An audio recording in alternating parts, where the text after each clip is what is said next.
नमस्कार दोस्तों, आ गया हूँ मैं फिर से राजीव भाई का नया वाला दुकान में। और आपको कल सुबह आप इधर आके खा सकते हो। और बहुत तैयार के साथ वो ग्रैंड ओपनिंग होने वाला है।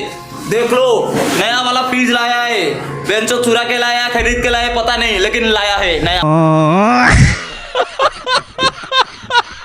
वाला। और इधर देखो, अंडा का 2 पेटी लाया है। साला वो मुर्गी का है या कबूतर का है वो भी पता नहीं।